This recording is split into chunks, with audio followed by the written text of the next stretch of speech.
Wanita Jepang ini dihabisi oleh seorang pria setelah dia baru saja tiba di Rumania. Kasus ini terjadi pada bulan Agustus tahun 2012 lalu. Korbannya bernama Yurika, yaitu seorang wanita Jepang yang akan magang sebagai guru bahasa Jepang di Rumania.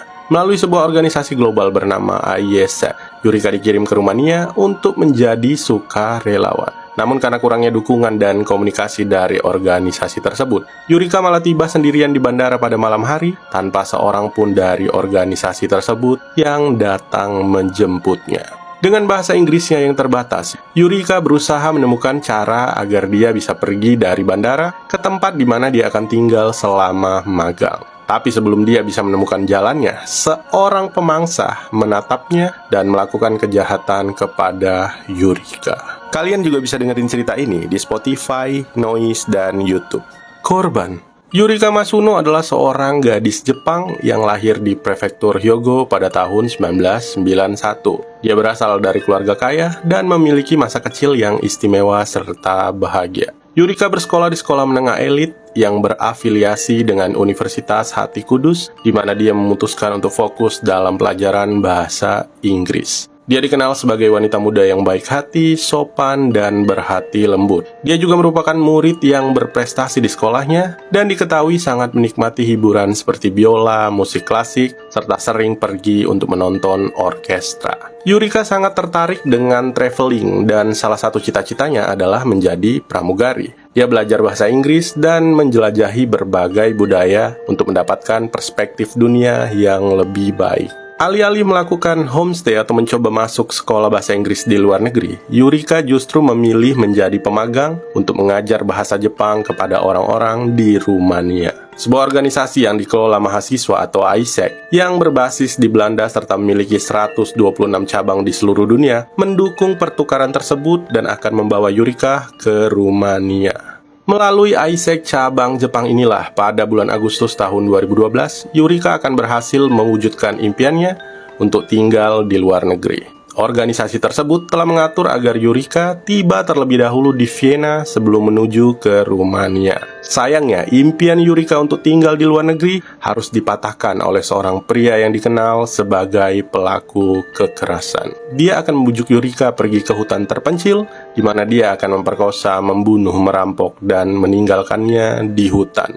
Pelaku tidak banyak yang diketahui tentang si pelaku sebelum kejahatannya, dan tidak banyak informasi dalam bahasa Jepang atau bahasa Inggris yang tersedia untuk mengetahui sepenuhnya sejarah atau latar belakang si pelaku. Mungkin ada beberapa laporan dari media Rumania, tapi informasi yang tersedia dalam bahasa Inggris dan Jepang menggambarkan si pelaku sebagai pemuda bermasalah dan kejam. Vlad Nicole adalah warga Rumania yang diketahui sebagai pelaku pembunuhan Yurika. Polisi berhasil menangkapnya melalui pelacakan ponsel milik Yurika yang dia curi. Setelah penangkapannya, polisi menyadari bahwa Vlad tidak asing dengan hukum. Dia dikenal sebagai pelanggar seks yang memiliki daftar panjang penangkapan sebelumnya. Hanya setahun sebelum penyerangannya terhadap Yurika, dia diketahui telah melakukan perampokan dan berusaha menyerang seorang wanita secara seksual. Dia juga merampok dan melakukan pelecehan seksual terhadap dua wanita berusia 80-an dan membunuh salah satu dari mereka. Sepanjang tahun 2011 dan 2012, dia telah menyerbu rumah, merampok, dan melakukan pelecehan terhadap banyak wanita. Tapi anehnya, dia tidak pernah dituntut. Dia telah ditangkap dan selalu menjadi incaran polisi, tapi dengan kurangnya bukti, membuat dia tidak pernah dituntut atas kejahatan tersebut. Pada persidangan kasus pertamanya di tahun 2010, jaksa penuntut umum juga mengatakan bahwa petugas polisi yang bertanggung jawab atas penyelidikan telah mengubah laporan para korban dan menutupi kasus tersebut.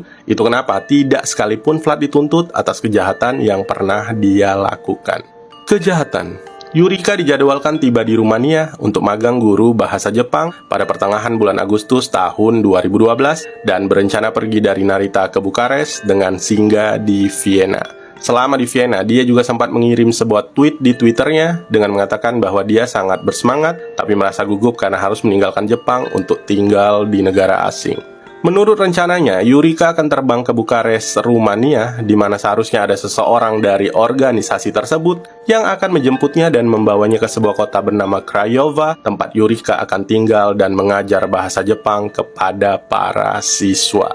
Namun setelah tiba di Vienna, rencana tersebut berubah. Penerbangannya ke Bukares mengalami keterlambatan yang lama dan sepertinya tidak akan tiba sampai larut malam. Anehnya, tidak ada satupun orang dari organisasi tersebut yang datang untuk menemuinya dan membuatnya harus melakukan perjalanan dengan kereta api sendirian ke kota kecil tersebut. Merasa kecewa dan takut, Yurika mengirim sebuah tweet yang mengatakan, "Setelah tiba di Rumania, saya harus naik bus larut malam selama 3 jam sendirian dan saya benar-benar ketakutan. Ini akan menjadi keajaiban jika saya bisa melakukannya sendiri."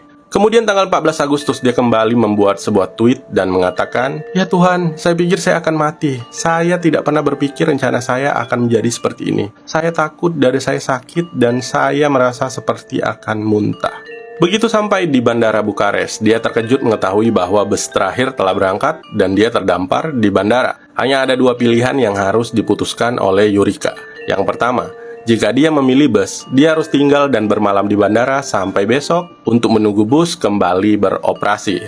Atau yang kedua, dia harus naik taksi untuk bisa sampai ke Craiova. Yurika yang tidak bisa berbicara bahasa Rumania dan terdampar di bandara asing sendirian merasa takut dan kebingungan yang membuatnya berkeliaran tanpa tujuan di luar area bandara. Pada saat inilah seorang pria bernama Vlad memperhatikannya dan mulai merencanakan kejahatannya kepada Yurika. Vlad berjalan mendekati Yurika di mana dia mengatakan bahwa dia adalah seorang supir taksi dan akan mengantarkannya ke tujuan. Dia terus meyakinkan Yurika untuk mempercayainya. Meskipun sedikit ragu, Yurika mencoba percaya dan memutuskan untuk pergi bersamanya menggunakan sebuah mobil. Rekaman CCTV juga menunjukkan bahwa Yurika dan Vlad berjalan ke mobilnya dengan barang bawaannya. Vlad memasukkan Yurika ke dalam mobilnya dan mulai mengemudi ke arah yang berlawanan. Perjalanan dari Bukares ke Craiova akan menempuh waktu yang sedikit lama dengan jarak sekitar 250 km. Namun, sekitar 5 menit dari bandara, Vlad menghentikan mobilnya di depan halte bus di sebuah daerah terpencil yang dikelilingi hutan. Vlad mengatakan pada Yurika untuk turun dan menunggu di halte karena bus ke tempat tujuannya sebentar lagi akan tiba. Tapi beberapa saat setelah Yurika turun, Vlad mulai menyerangnya. Yurika yang terkejut berusaha melawan dan mencoba kabur yang menyebabkannya mendapat banyak memar di tubuhnya. Tentu saja Vlad yang seorang laki-laki dengan tubuh yang jauh lebih besar dari Yurika berhasil menangkap dan mengalahkannya. Vlad kemudian mulai menyerangnya secara seksual melalui alat sensitif Yurika, serta menggigit leher dan juga dadanya. Setelah memperkosa dan memukulinya, Vlad mencekiknya sampai mati, serta membuang mayatnya di hutan, dan mencuri uang, ponsel, kamera, serta membuang kopernya sekitar 60 meter dari tubuhnya. Selama 2 hari berikutnya, keluarga Yurika tidak bisa menghubunginya dan mencoba menghubungi Isaac untuk menanyakan keberadaan Yurika. Namun, tidak ada seorang pun dari organisasi tersebut yang mengetahuinya, yang pada akhirnya membuat keluarga Yurika memutuskan untuk menelpon polisi dan melaporkan kehilangannya. Penangkapan. Pada tanggal 17 Agustus tahun 2012, tubuh Yurika ditemukan di hutan dan polisi Jepang juga diberitahu. Keluarganya kemudian melakukan perjalanan ke Rumania, sementara tubuh Yurika menjalani otopsi dan penyelidikan pun dimulai. Karena berita kematian Yurika tidak hanya melanda Rumania tetapi juga Jepang, Isaac mendapat kecaman karena merupakan organisasi yang semula merencanakan magang Yurika dan tidak memastikan perjalanan amannya ke tempat tujuan. Organisasi tersebut tidak pernah mengadakan konferensi pers, meminta maaf, atau bahkan bertanggung jawab. Mereka hanya mengeluarkan pernyataan dan mengatakan bahwa mereka tidak akan berikan penjelasan apapun tentang masalah ini yang mengklaim bahwa itu berdasarkan keinginan keluarga Yurika. Selanjutnya, dengan menggunakan pelacakan GPS di ponsel Yurika, polisi berhasil dengan cepat menemukan dan menangkap Vlad. Menggunakan sampel DNA darinya serta jejak gigi, mereka memastikan bahwa bekas gigitan di tubuhnya, air liur, serta sperma yang dikumpulkan dari tubuh Yurika juga cocok dengan Vlad. Kemudian pada tahun 2013,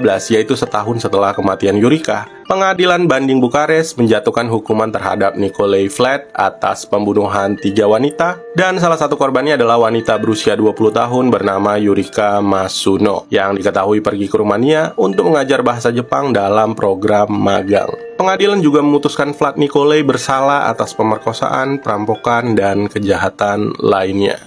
Setelahnya, beberapa orang percaya bahwa organisasi yang mengirim Yurika ke Rumania harus disalahkan karena mereka tidak memberinya cukup dukungan. Dan jika Yurika diberi transportasi serta bantuan yang tepat, Yurika tidak akan pernah sendirian di bandara hingga larut malam. Beberapa juga menyalahkan polisi Rumania karena mengetahui tentang kejahatan dan sejarah kekerasan Vlad, tetapi tidak mengambil tindakan dan malah membiarkannya berkeliaran di jalanan sehingga dia bisa menyerang serta merampok wanita yang rentan. Seandainya pihak berwenang menindaklanjuti kejahatannya dan menangkapnya, Yurika mungkin masih hidup. Namun di antara orang-orang tersebut, banyak orang-orang di internet yang malah menyalahkan Yurika karena menempatkan dirinya dalam situasi berbahaya serta mau pergi bersama orang asing di malam hari. Mereka menyebutnya sebagai wanita naif dan sederhana karena menjadi mangsa Vlad, dan mengatakan seandainya dia lebih pintar di jalan, dia mungkin terhindar menjadi sasaran empuk. Pada akhirnya, siapapun orang atau kelompok yang disalahkan, fakta yang menyedihkan adalah